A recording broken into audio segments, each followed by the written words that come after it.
Nice little surprise in the woods the other day. It's getting later on in the season and the hedgehogs are coming out.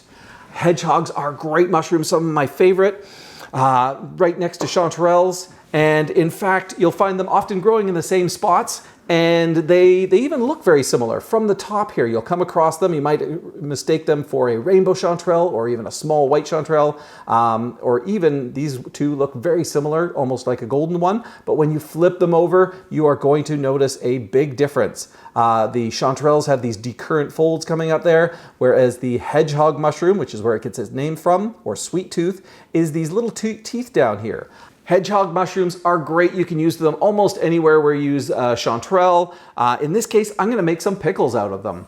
And I like to mix them up a little bit, so I've also got a nice little selection of some Pacific golden chanterelles here and some yellowfoot mushrooms that I'm gonna add into my mix. But here goes a great little mushroom recipe. So you're gonna need about generous 2-3 cups of assorted mushrooms. In this case, whatever you got in the woods here. I love this with the yellow feet.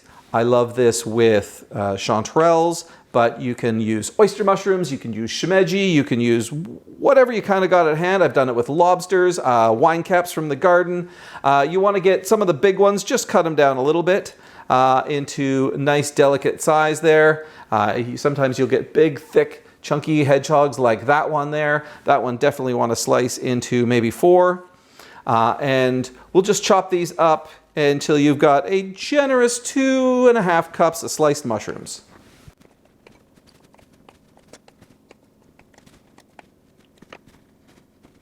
So, mushrooms sliced up into pieces that I'm happy with. I like some good chunky ones there to go onto a charcuterie plate. And they go into a pot. To your pot, you are going to add 2 cloves of garlic or 1 giant one, just like that. Take it, slice them nice and thin. Get all the skin off there. Just some nice thin slices of garlic to kind of add a little flavor to your pickle there. And I love the pickled garlic afterwards as well. Toss that in with your mushrooms. You can make whatever pickling spice you like. My go-to is 1 teaspoon of mustard seed into the pot. Half a teaspoon coriander seed, half a teaspoon of black peppercorn, and 1/4 teaspoon of allspice. I've got some thyme and bay that I'm going to put in a little bit afterwards, so just keep those on hand. Now for your pickling liquid, 1 cup of apple cider vinegar. To that, add half a cup of honey.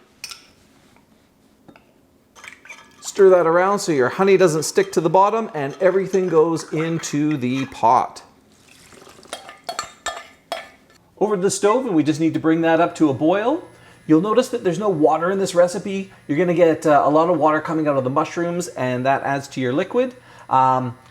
These don't last very long in my house. We love them, so I usually just do this as a quick pickle, but these should be, with that amount of acid, fine for water bath canning. Definitely check your rules and regulations, but I would throw them in for about 20 minutes on a water bath if you wanted to keep these a little bit longer, but trust me, they generally don't last out of the fridge that long.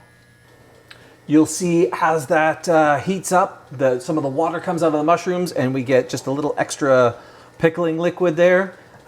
These will get covered. Once they come up to a boil, just let them simmer on low for about 10 minutes. To let all those flavors come together and let the mushrooms reduce and let some of their liquid out and have everything come together.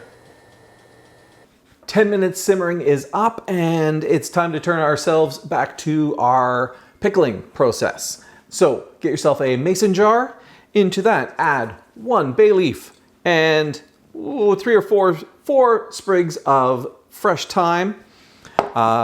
If you put those in to boil, the thyme leaves are just going to fall off all over the place, so this will just let them kind of keep together a little bit. Get yourself a canning funnel and gently add the mushrooms into your mason jar.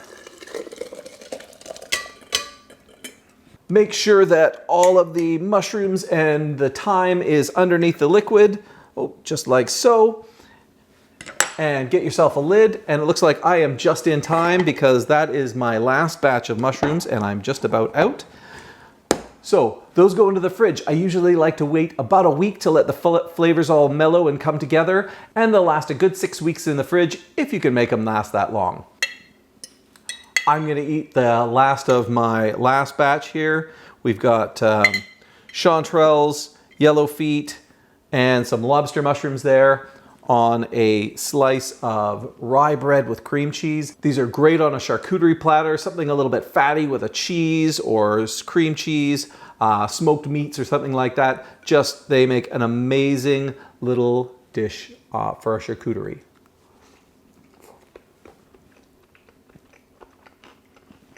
Mmm.